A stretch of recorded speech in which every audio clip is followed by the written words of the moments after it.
Bonjour tout le monde, j'espère que vous allez bien. Donc ça c'est un trade au plus bas et j'aimerais bien vous partager avec vous cette vision du marché SP500, surtout trading footprint. Donc regardez bien avec moi le marché lorsqu'il était en range ici. Il y a eu vraiment une cassure, donc tu prends une position de vente bien sûr au range 8.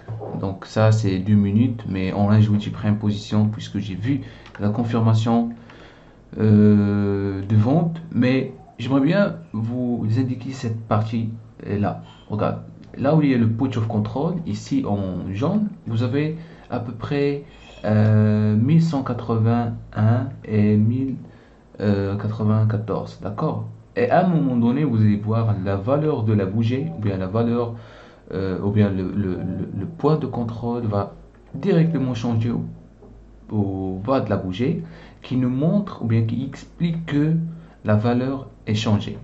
Et on va encore chercher de nouveaux plus bas. Donc remarquez bien.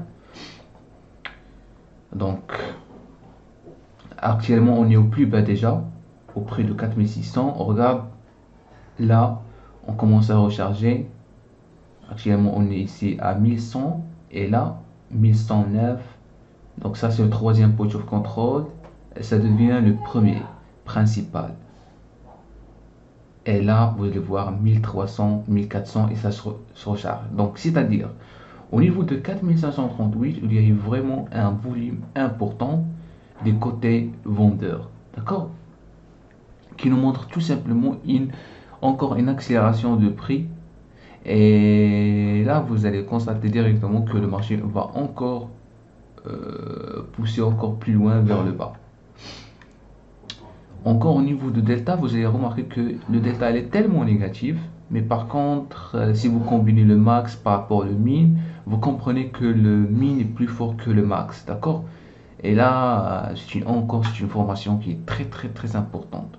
Bien sûr, je sais en 2 minutes, c'est une bougie qui est large, mais lorsque vous voyez en range 8, ça montre une autre vision, d'accord? Donc là, vous allez voir un séquençage qui commence à se créer.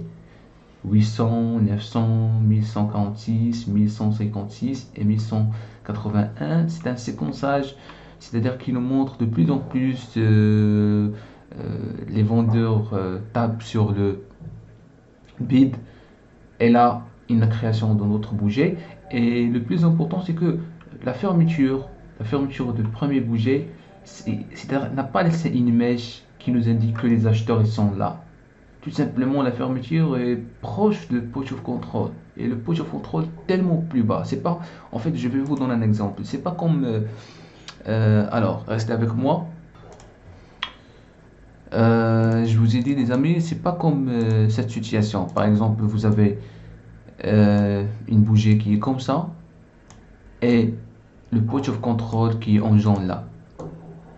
Mais dans cette situation, vous avez une bougie qui est baissière, une bougie qui est baissière et le push of control qui est en bas. Bien sûr, il y a une autre signification par rapport à le premier bougie. Et c'est ça que vous voyez ici. Vous avez une bougie qui est comme ça, avec le push of control qui est en bas. C'est-à-dire qui nous montre que les vendeurs, effectivement, ils veulent casser le plus bas. Et là, on constate qu'il y a des acheteurs, ce sont des intentions d'achat qui se placent sur plusieurs niveaux, mais ils n'arrivent pas vraiment à maintenir le prix plus loin. Et là, vous voyez encore, il y a du sweeping. Vous voyez par exemple là, on a vraiment un pot of control qui est comme ça. Et la mèche de la bougie, c'est large. Ça signifie effectivement il y a des acheteurs qui protègent la ligne. Mais ici, non, il n'y a pas ça.